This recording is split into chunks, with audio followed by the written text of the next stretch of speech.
Greetings, I'm Bill Klatke and I'd like to welcome you to today's edition of Neighborhood Beat. Our guest today is Mr. Antero Pietila, who is a journalist and author of a book that's just been released on Baltimore's racial history, housing, and community. Antero, welcome to the show. Thank you, Bill. Thank you so much for coming. First of all, could you tell us a little bit about yourself? Well, I came from Finland. Which is a country, when I was growing up in the 1940s and 1950s, it was so homogeneous that the biggest difference between its 4.5 million people was eye color and hair color. No blacks living in Finland in those days, 1,500 Jews. So you can imagine when I visited the United States for the first time in 1964, landed in New York City, I was flabbergasted at the variety of nationalities, religions, backgrounds. I bet. That would be quite a shock. Finland's different now, though, right? Every country is different. Finland is an aging country, has a wonderful social welfare system, and suddenly everybody realizes they cannot afford to keep it. And so changes have to happen. Correct. And your book, though, is about changes that happen in Baltimore. My book is about changes that happened in American cities over the last 130 years. Now, let me tell you what happens over the last 130 years. Starting in the 1880s, the first wave of suburbanization, what facilitates that are streetcars, first horsepower, then electrified, and then the automobile. And suddenly people have a choice. This happens at the same time when there are two things happening in cities: record immigration, European immigration, and a little bit later on, an influx of blacks from the South. And Baltimore experienced all that. And you talk about that in your book? I talk about all that. We haven't given the name of your book. My book is called Not in My Neighborhood, How Bigotry Shaped a Great American City. The city, of course, is Baltimore. But this kind of succession, as the sociologists call it, it happened everywhere, in all cities. So it really is an all-American story. Right. Something that happened in Louisville, New York, Chicago, you name it. Every place. You name it. And so with streetcars and with private cars, all of a sudden people had the freedom to go wherever they wanted. And during this time we had a couple of mighty social movements. We had the progressive political movement and we had eugenics. Eugenics being an offshoot of Darwinism. And basically what the eugenicists dealt with was a system of trying to categorize various races, nationalities, religions according to their desirability. And so my book really, it starts in 1910, 100 years ago, when Baltimore became the first city anywhere in the United States to enact a residential segregation law. Every block was segregated. Every block was designated either as white or black. By law. By law. That's a dubious distinction for Baltimore. It is a dubious distinction, but lots of cities, particularly in the old Confederacy, they copied Baltimore's law. And you mentioned Louisville earlier. This approach continued until 1917 when the Supreme Court invalidated a Louisville law that had been patterned after Baltimore's. And then the next chosen instrument for segregation were restrictive racial covenants. Homeowners getting together, concluding private agreements that they did not want certain nationalities or religious groups as their neighbors. And they put that in their titles. They put that in their titles. Roland Park was a forerunner in this, and this then continued until 1948 when the Supreme Court invalidated that approach. So 1948, then comes the school desegregation order in 1954, and that basically tells you the framework for the social change that we all have witnessed. Right, and that great decision in 1954, Brown versus Board of Education. Correct. By the Warren Supreme Court. It reminded me of what President Eisenhower said later was, quote, the most damn fool thing he'd done was appointing Earl Warren Chief Justice of the Supreme Court. Which is a very interesting thing because Warren, as I recall it, was announced in late August and he was on the bench in September. So I mean, whatever controversy people may have felt about Warren later on, it was not apparent when that happened. But once the Supreme Court made it illegal to segregate public schools, then everything changed. Everything changed, and it changed very drastically. Baltimore was the first big city, the first big city that not only desegregated immediately, but on a system-wide basis. Yet there was very little actual change in Baltimore that September. Now there were half a dozen schools that changed, and among them was the Gwynns Falls Elementary School. It went from 0 to 44% black that September, and 1/6 of the white students withdrew during that academic year. So when the school reopened in 1955, the student body was 77% black. Meanwhile, Mondawmin Mall was being constructed across the street from the school. When Mondawmin opened 2 years after that, the school was 97% black. So you can see how rapid racial change was early on. And how quickly it happened solely because of race. Nothing happened with the school itself. Solely because of race, and people who may not have had any school-age children, they were as paranoid and as panicky as people who had school-age children. Yeah, and of which various unscrupulous real estate operators then took advantage of. Yeah. And the story you tell, which is a fascinating story, and you tell it extremely well, and I know the book has been getting a lot of positive reception, is one that involves all aspects of the community. Well, I worked for the Baltimore Sun for 35 years. I covered the city most of that time, and it occurred to me that there were lots of unanswered questions that nobody was either able to answer or was unwilling to answer. And I decided when I retired that I would answer those questions. And so what I have produced is basically a neighborhood and housing history, real estate history. But it also is a political history. It tells the story of an American city in the midst of racial change. What were the questions you wanted to answer?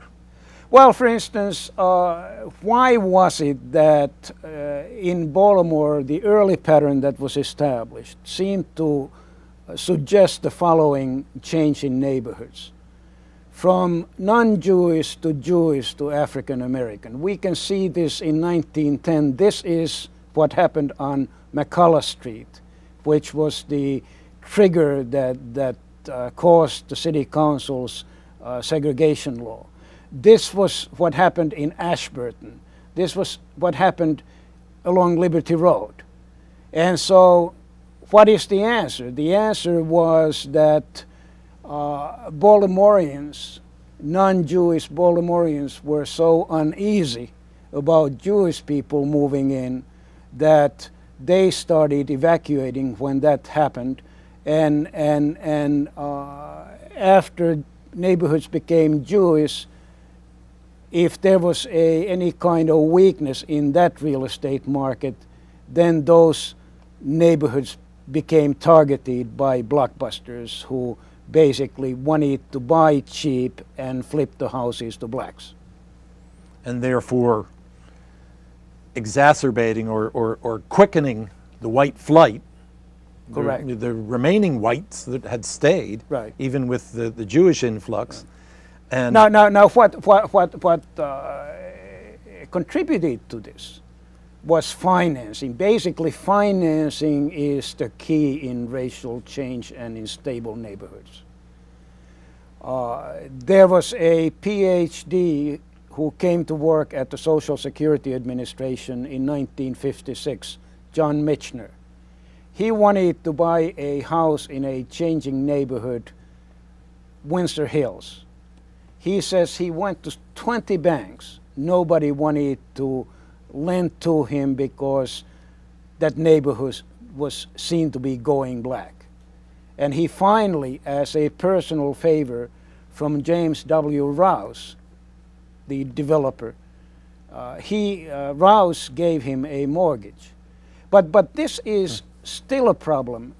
Baltimore neighborhoods in the 1950s and 60s was trying to establish a loan pool to introduce people of other race in neighborhoods that were changing.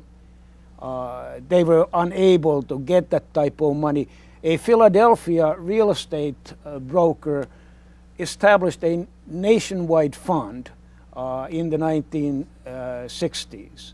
As of today, that fund is still operational, suggesting that it's still difficult for the underrepresented race to get financing in these kinds of situations. And I guess the difficulty, though, is that it's not purely a matter of discrimination. It's also, in some cases, good financial behavior. It's not very responsible to the community. It's not responsible to ideals of harmony or of integration, but it's a good business decision. Well, in my book, I talk about the history of all of this, and one of the turning points was in the mid-1930s, when the federal government under Franklin Roosevelt redlined 239 American cities, including Baltimore. Now, what did that mean? It meant that the federal government actually prepared maps with 4 colors. There were 2 desirable colors, green and blue, and the message to lenders was that these are desirable neighborhoods, these are good risks. You should be able to make loans at liberal terms even during the Depression, and be relatively assured that people would pay back. Now, there were 2 other colors. There was yellow, which was transitional, and then there was red. So when we look at 2 maps, and I have this contrast in my book. I have the original redlining map, and then where blacks had gone in 1940 and 1960, and they are almost identical. So basically, if you lived in a yellow transitional neighborhood or in red, you were at the mercy of speculators. Yeah. And it worked both ways. I mean, since you could not get bank financing, white people wanting to move to those neighborhoods couldn't do it. Banks in those days did not lend to blacks to begin with, so their only avenue were speculators. Yeah. Which means that in effect, that decision by the Roosevelt administration to do that really, I guess the right word probably would be condemned a significant part of many American cities to financial deterioration? It did, and simultaneously what happened was that the guidelines under which these maps were prepared, Homer Hoyt was the chief economist of Federal Housing Administration, FHA, and he actually prepared a list of nationalities in their order of real estate desirability. This was the head. Number one, Anglo-Saxons, Nordics, and then it declined, and at the bottom of that list were blacks and Mexicans. And Hoyt was very frank about it. He said that there may be no real justification for this kind of bigotry, but if the arrival of a black family in a neighborhood causes panic and a drop in real estate prices, then this is something that the real estate trade has to take into account. And this list was reprinted in appraisal handbooks until the 1960s. To the 1960s? Yes. So we have come a long way. We have come a long way because that is now illegal. Yes. And has been illegal in various ways since 1968, the Fair Housing Act, but as recently strengthened, and now we have, fortunately, a strong network of local and state and federal agencies that enforce the law. Well, what I also do, I bring this up to date by talking about what happened during the subprime mortgage crisis. I was going to ask you because that's the most recent. That's the most recent, and if you talk about flipping, I document flipping from the 1940s onward, and so this really, the subprime was the latest illustration of flipping. Let's talk to people about because flipping can be legal and illegal. Well, basically the kind of flipping I'm talking about is, let me give you an example. A $7 an hour security guard is dreaming about buying a house. And suddenly she finds a man whose actual name is Chuck Famous. That's the name of the guy. Chuck Famous says, "Hey, lady, I'll sell you a house, $65,000, and these are the financial terms." Now, the financial terms are that the rate is 11% and goes up to 18%, but never can go lower. And the buyer does not know that Chuck Famous had just bought this house for $15,000. And so clearly you can say, well, listen, the buyer has some responsibilities too, and I agree. But I mean, this is what happened, and this was flipping. Yes, and that type of illegal, unethical activity hit Baltimore very hard. It hit Baltimore very hard before the subprime crisis, and after the subprime became the instrument of financing. Do you think the flipping set up the subprime problems? Well, the subprime was nationwide, but what subprime did and what flipping did was that it basically introduced certain criminal practices into this kind of real estate activity. For instance, payoffs to appraisers, some consideration to underwriters, that type of a thing. So that the whole process was corrupted. Yeah. We mentioned one question you had. What was another question that you wanted to answer by the book? Well, I mean, we talk about Baltimore as a city of neighborhoods, Yes. And we assume that every neighborhood basically has always been what it was, and that's not the case. But let me just go back to the redlining thing to underscore this neighborhood aspect. The federal government basically in the mid-1930s said that when a neighborhood begins declining, there is no recovery. So let's look at Baltimore today. Bolton Hill, Reservoir Hill, Federal Hill, Canton, Highlandtown, all of those places were redlined. So today they are among Baltimore's leading revival neighborhoods. This was an outcome that the federal government thought was not possible in the mid-1930s. So this is another measure, yardstick, as to how far we have come. Yeah, because it's the only thing that made it possible for those neighborhoods to recover was getting rid of the redlining.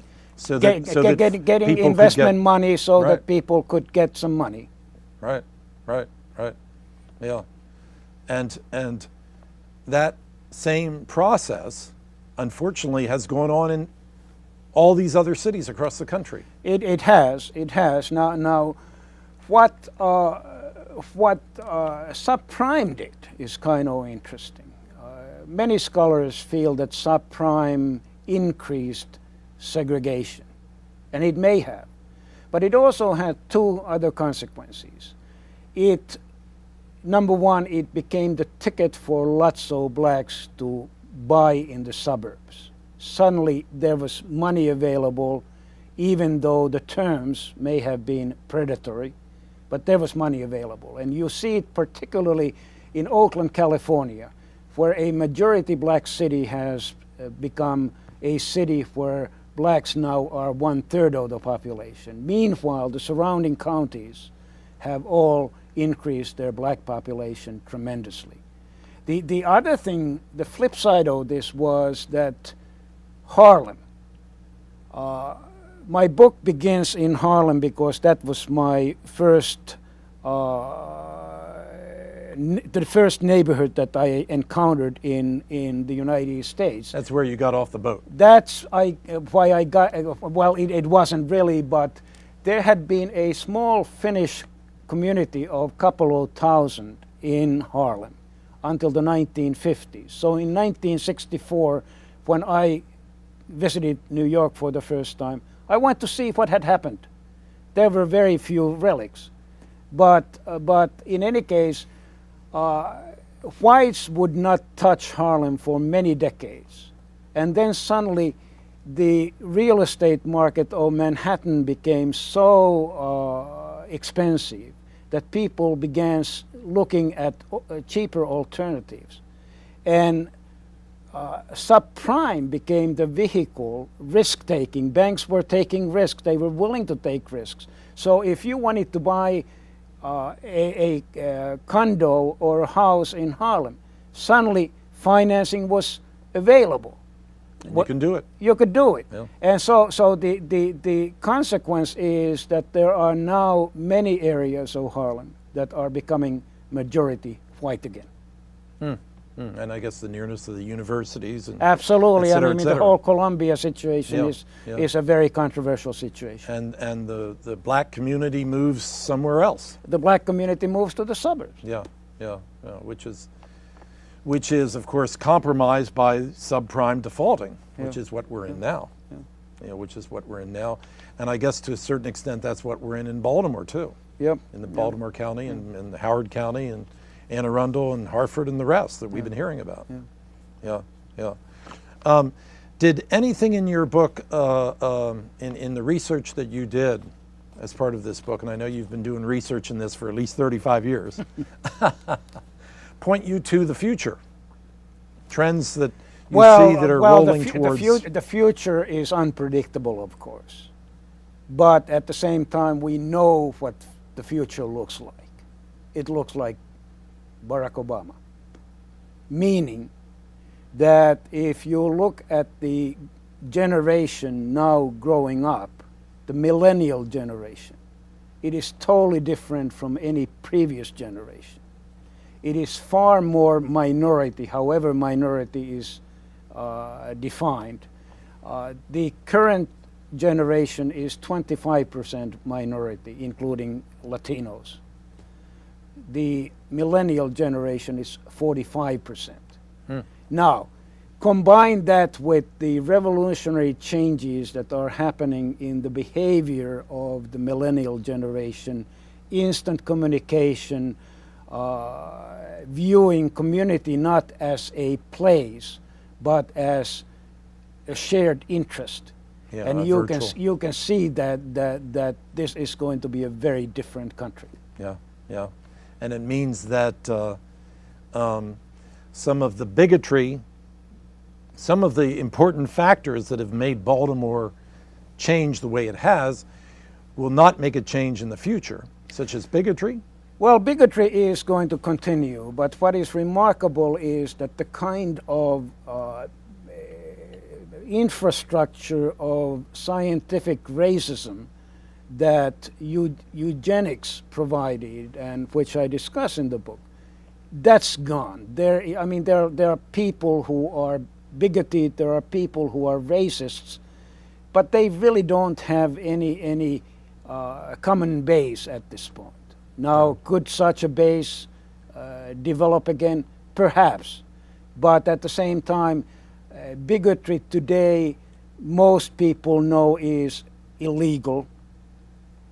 Certainly, real estate bigotry has been outlawed.